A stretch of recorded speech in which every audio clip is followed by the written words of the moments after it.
Soy un investigador y me dedico a revelar la verdadera vida de los actores de la famosa serie El Chavo del Ocho. Si quieres descubrir lo que realmente ocurrió detrás de las cámaras, las verdades que nunca salieron a la luz y los secretos que marcaron sus destinos, quédate, porque lo que estás a punto de escuchar cambiará por completo lo que creías saber. Pasaban cosas perturbadoras, y hoy te voy a contar la más misteriosa de todas, lo que María Antonieta de las Nieves tuvo que hacer para registrar a la Chilindrina como suya. Si escuchas las historias de este canal durante 21 días seguidos, comenzarás a entender que esta serie no solo fue una comedia, fue un espejo espiritual que reflejó las energías de cada uno de sus actores. Comenta la fecha exacta en la que empiezas este viaje, porque esa fecha será el inicio de tu conexión con la verdadera historia del Chavo. Lo que la gente sabe es que María Antonieta registró a la Chilindrina porque Roberto Gómez Bolaños nunca lo hizo. Pero esa no es la verdad completa. Lo que nadie se atrevía a contar es que ese registro no fue solo un trámite legal, sino un proceso lleno de símbolos, señales y decisiones que cambiaron su vida para siempre. Todo comenzó en 1973, cuando la fama de la serie alcanzó niveles impensables. Los niños imitaban a los personajes, los adultos reían y el nombre de la Chilindrina ya formaba parte del imaginario de millones. Pero mientras el público veía ternura y humor, detrás del escenario había una tensión que nadie comprendía del todo. Según documentos guardados en la Sociedad de Autores y Compositores, el proceso de registro del personaje no fue inmediato. María Antonieta lo intentó por primera vez en 1974, pero su solicitud fue rechazada. La razón oficial fue falta de documentación del creador original. Sin embargo, en una carta escrita a mano por ella misma, fechada en agosto de ese mismo año, se lee algo diferente. El personaje no me pertenece, pero me pertenece su espíritu. No puedo dejarlo libre. Esa frase olvidada en los archivos revela una verdad mucho más profunda. La Chilindriba no era solo un personaje, era una proyección de algo más. La propia María Antonieta lo había reconocido en entrevistas antiguas. A veces siento que la Chilindrina me vive a mí, no al revés. Esa frase, aparentemente inocente, cobró sentido cuando descubrí lo que ocurrió antes de que su registro fuera finalmente aceptado. En septiembre de 1975, María Antonieta viajó a una casa antigua en la colonia Roma, donde se encontraba un notario conocido por trabajar con artistas de teatro. Lo curioso es que ese notario no solo era abogado, también era coleccionista de objetos del siglo XIX relacionados con el arte escénico. En sus archivos personales, hoy guardados en una bóveda privada, se encontró un contrato firmado con tinta negra sobre papel envejecido, pero con un detalle extraño. La firma de María Antonieta estaba acompañada de una inscripción diminuta en latín que decía Spiritus Filiae. Traducido significa el espíritu de la hija. Nadie supo quién escribió esa frase ni por qué aparece junto a su nombre. Cuando mostré ese documento a un paleógrafo, me explicó que esa práctica era común en ciertos rituales de consagración artística durante el siglo XIX, donde los intérpretes dejaban constancia de que su personaje estaba vinculado espiritualmente a ellos. Era una forma simbólica de darle vida a la creación para que no pudiera ser arrebatada. Al revisar otras páginas del archivo encontré notas con dibujos de una niña con lentes y trenzas, rodeada de frases escritas con letra apurada. Ella no envejece, ella se ríe cuando duermo, si no la nombro me llama. Todo indicaba que María Antonieta había atravesado un proceso de identificación tan profundo con su personaje, que la línea entre realidad y ficción comenzó a difuminarse. En las grabaciones de aquellos años se puede notar un cambio en su expresión. Sus gestos se vuelven más intensos, su voz más aguda, su mirada más fija. Era como si la Chilindrina no solo existiera en el set, sino también fuera de él. Uno de los camarógrafos de la época afirmó que en los ensayos nocturnos, cuando el estudio estaba vacío, se escuchaban risas agudas y pasos pequeños detrás de los decorados. Lo atribuyeron a ecos del sonido, pero las grabaciones de ambiente registraron patrones irregulares de audio que coincidían con el tono de voz de María Antonieta. Fue en ese contexto cuando ella decidió volver a intentar el registro del personaje. Esta vez no lo hizo sola. En una carta dirigida a un asesor artístico de la época escribió: «Si lo hago por mí, fallaré, pero si lo hago por ella, funcionará». Nadie entendió lo que quiso decir. Días después el registro fue aprobado. Legalmente, la Chilindrina pasó a ser propiedad de María Antonieta. Espiritualmente, algo había cambiado. En una entrevista que nunca se transmitió completa, la actriz dijo que la noche antes de firmar el documento, soñó con una niña que le tomó la mano y le dijo: «Ahora sí somos una». Desde entonces, nunca volvió a ser la misma. Si llegaste hasta aquí, comenta Día 1 completado y dime si crees que las creaciones pueden cobrar vida cuando las emociones las alimentan lo suficiente.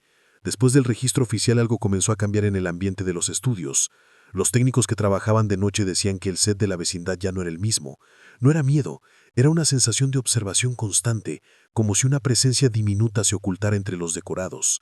Las luces parpadeaban siempre en el mismo punto, cerca del apartamento de doña Florinda. Nadie lo mencionaba abiertamente, pero todos lo sabían. María Antonieta llegaba temprano, encendía las luces por sí misma y permanecía en silencio unos minutos frente al decorado antes de iniciar las grabaciones. Parecía hablar con alguien. Algunos decían que se preparaba, otros aseguraban que murmuraba el nombre del personaje.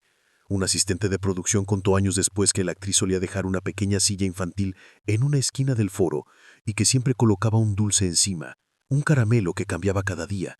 Cuando le preguntaron por qué lo hacía, respondió: «Es para que no se sienta sola». Nadie entendió a quién se refería. Esa costumbre continuó durante meses. En una ocasión el dulce desapareció sin explicación. Nadie había entrado al foro. A partir de entonces María Antonieta nunca volvió a dejar uno solo. Siempre dejaba dos. Cuando revisé las fotografías de utilería de aquella época, noté algo extraño. En varias imágenes, detrás del decorado, se distingue una silueta pequeña, no de un niño del elenco, sino de una figura inmóvil con proporciones diferentes, como si fuera una muñeca antigua colocada en segundo plano. Pregunté a los técnicos si se usaba alguna muñeca en los episodios, pero todos lo negaron. Fue entonces cuando localicé un dato que cambió por completo la dirección de la investigación. En un inventario de utilería de 1976, firmado por el encargado de arte, aparece un artículo enlistado como «Muñeca de trapo con lentes, traje escolar y moño doble», donada por la actriz principal. Nadie recordaba haberla visto en pantalla, pero ahí estaba, registrada con un número de inventario y una descripción inquietante. Posa sentada, mirada fija, articulaciones rígidas. Decidí buscarla. Después de semanas rastreando almacenes, logré encontrar un contenedor oxidado con el mismo número en una bodega del antiguo estudio. Dentro, envuelta en tela amarillenta, estaba la muñeca. Su rostro, aunque desgastado, tenía los mismos rasgos de la Chilindrina, las trenzas, los lentes, incluso la pequeña sonrisa torcida. Lo más perturbador fue descubrir una etiqueta cosida en el vestido. Fabricada en 1894, París. Llevé la pieza a un restaurador especializado en juguetes del siglo XIX. Al analizarla me dijo que ese modelo pertenecía a una colección conocida como Les Enfants Perdus, las niñas perdidas, un conjunto de muñecas creadas para representar personajes de obras teatrales europeas que, según las leyendas, se inspiraban en espíritus infantiles. Lo extraño es que solo existían 3 ejemplares en el mundo y uno de ellos estaba frente a mí. En el interior del torso de la muñeca se hallaba un pequeño papel enrollado con tinta desvanecida. Solo se podía leer una palabra: Nieves. Pensé que era coincidencia, pero la grafía coincidía con la de los documentos antiguos del notario que ayudó a María Antonieta en el registro. Cuando lo consulté con un calígrafo, me dijo que parecía escrito por la misma mano. La muñeca, según el restaurador, no debía haberse conservado en tan buen estado menos que hubiera estado en contacto con energía constante. Eso explicaba por qué, a pesar del paso de los años, sus ojos de vidrio parecían nuevos. En una entrevista perdida de los años 80, María Antonieta habló de un regalo que le habían hecho antes de consolidar su personaje. Dijo: «Alguien me dio algo que guardo con cariño porque siento que me dio suerte». Nunca especificó qué era. En la foto que acompaña esa entrevista, en el fondo se distingue la misma muñeca sobre una silla. A partir de ese hallazgo, las coincidencias se multiplicaron. Durante las grabaciones, el micrófono de ambiente comenzó a captar sonidos de risas infantiles entre escenas. Eran risas breves, agudas, parecidas a la de la Chilindrina, pero sin fuente visible. Los técnicos intentaron limpiar las frecuencias, pero el fenómeno continuaba. Un sonidista me confesó que una noche, revisando una cinta, escuchó una voz diminuta que decía: «Estoy aquí». Pensó que era interferencia hasta que lo comparó con la voz de la actriz. Coincidían casi al milímetro en timbre y tono. Desde ese momento decidió borrar la pista, pero no todas las copias desaparecieron. En un fragmento de cinta que pude escuchar personalmente, se distingue una risa suave, seguida de una respiración y un susurro casi imperceptible. «No me dejes». La frase se repite 2 veces, luego se apaga. No se trata de ficción, es una grabación real que forma parte del archivo histórico del estudio. Desde entonces, algunos miembros del elenco comenzaron a notar cambios en María mirando un Antonieta. punto fijo antes de entrar en escena, y que cuando salía del set, seguía hablando con voz infantil, incluso fuera de personaje.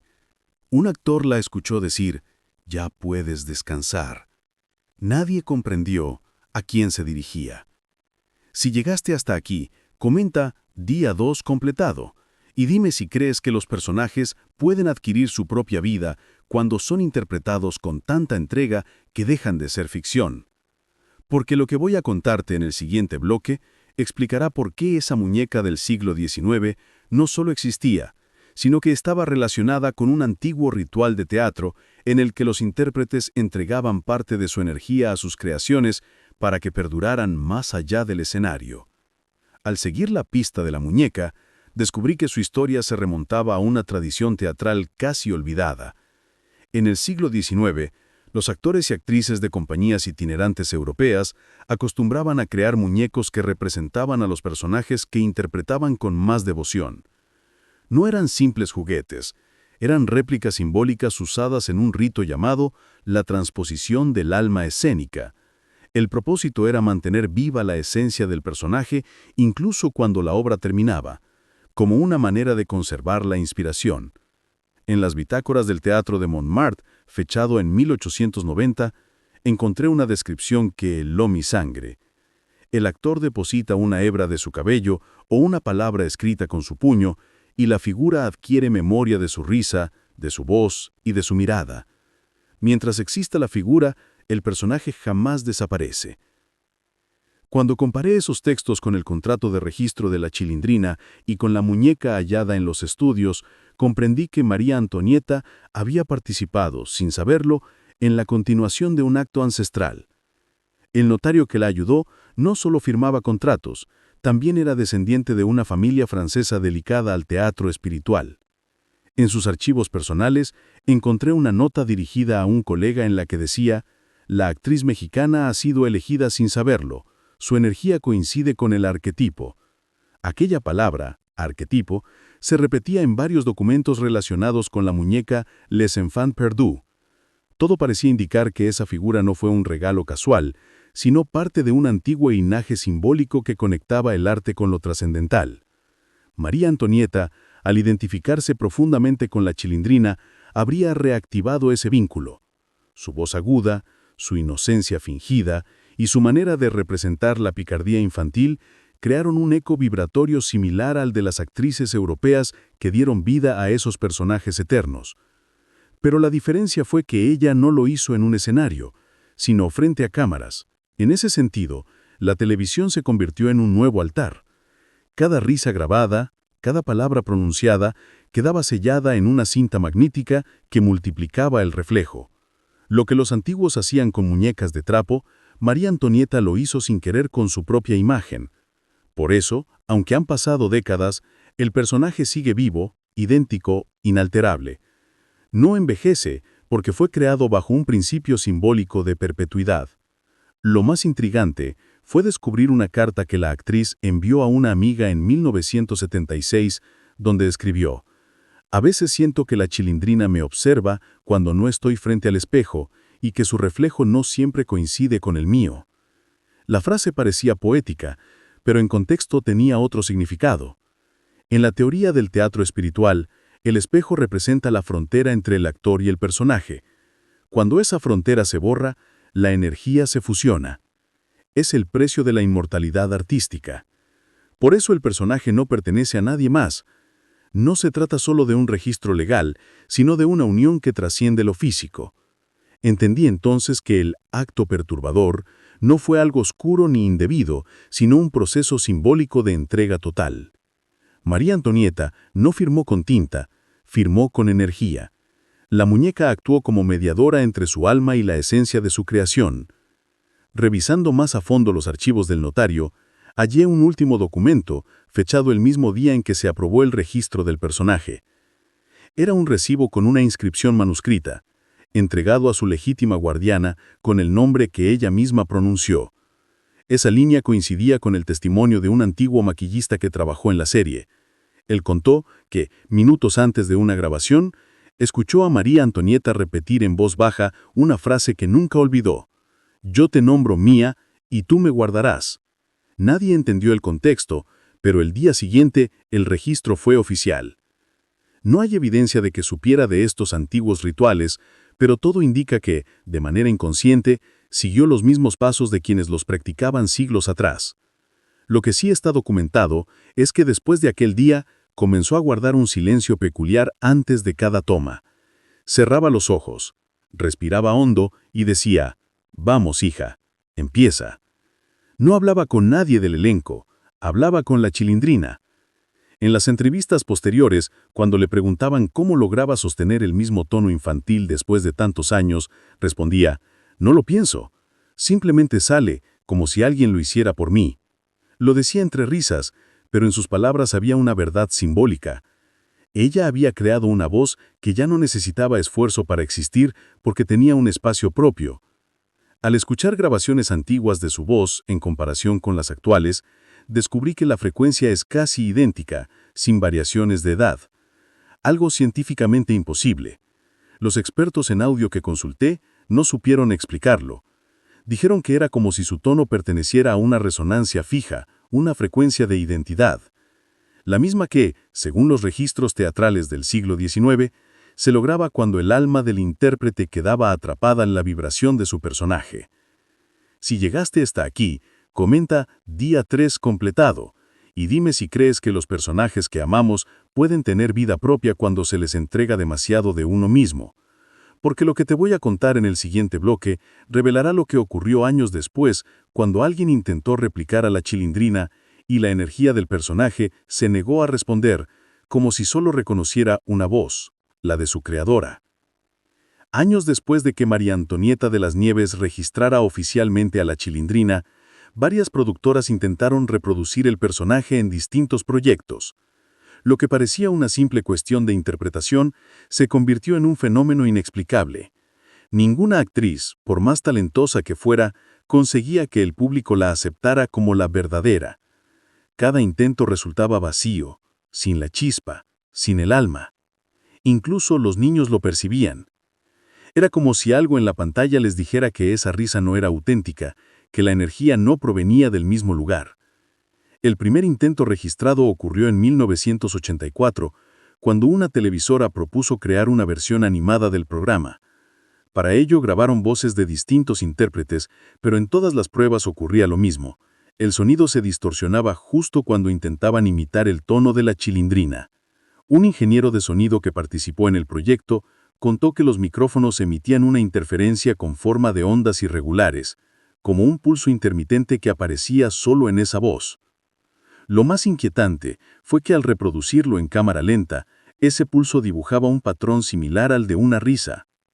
Nadie supo explicarlo. Semanas después el proyecto fue cancelado. Un segundo intento se produjo en una obra teatral. La actriz elegida había estudiado durante meses cada gesto, cada entonación, cada frase característica del personaje. Pero cuando subió al escenario, algo ocurrió. El público describió la sensación de ver a alguien interpretando un papel que no debía ser suyo. No hubo risas, solo una incomodidad general. Alguien entre el público dijo que la sombra proyectada por la actriz no coincidía con sus movimientos. Lo atribuyeron a un problema técnico con las luces, pero varios espectadores lo notaron. En la grabación de esa función, la sombra parece moverse un segundo después y en un momento específico, justo cuando la actriz pronuncia el clásico «fíjate, fíjate, fíjate», la sombra se desvanece por completo. Ese fragmento fue retirado de la copia final. En los años 90, una cadena internacional quiso comprar los derechos del personaje para incluirlo en un programa de dibujos animados. María Antonieta rechazó la propuesta. Dijo que no podía permitir que alguien más prestara su voz. Cuando el director le preguntó por qué, respondió con una frase que nadie olvidó. «Porque ella solo me escucha a mí». No se refería al público, se refería al personaje. Aquella respuesta fue considerada una excentricidad, pero quienes la conocían sabían que no lo decía por vanidad. La Chilindrina no era un papel, era una extensión de su conciencia. El contrato de registro la había convertido en su guardiana simbólica. Intentar replicarla era como intentar duplicar una huella dactilar espiritual. En los archivos del estudio, encontré un informe confidencial de un psicólogo que colaboró en la asesoría de un proyecto frustrado. En su nota final escribió: «La actriz no actúa el personaje actúa a través de ella». Esa frase se repite en varios testimonios de compañeros del elenco. Rubén Aguirre, el profesor Girafales, Alguna vez dijo en una entrevista, cuando María Antonieta se ponía los lentes y las trenzas, ya no era ella, no hacía falta dirección.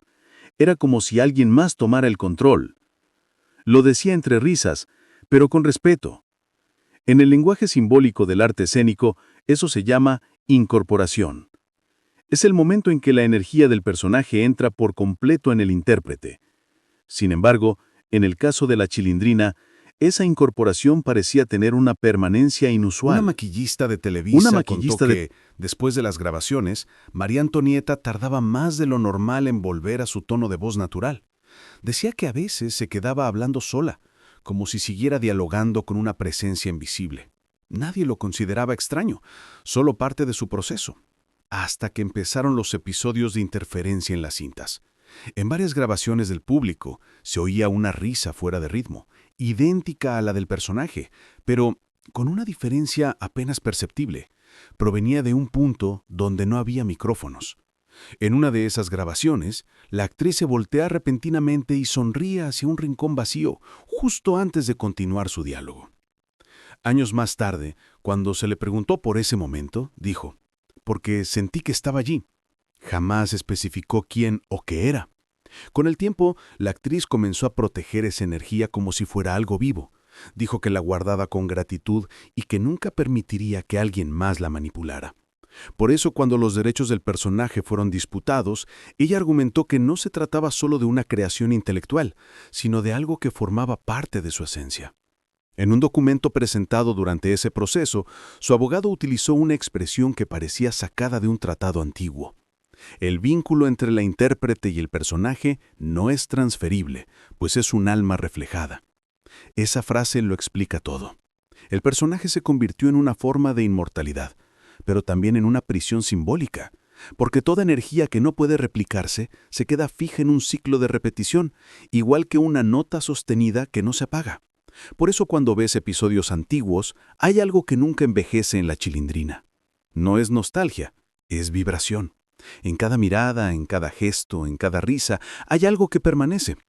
Si llegaste hasta aquí, comenta día 4 completado y dime si crees que los personajes pueden protegerse a sí mismos cuando alguien intenta arrebatarlos, porque lo que te voy a contar en el siguiente bloque revela el último misterio de esta historia.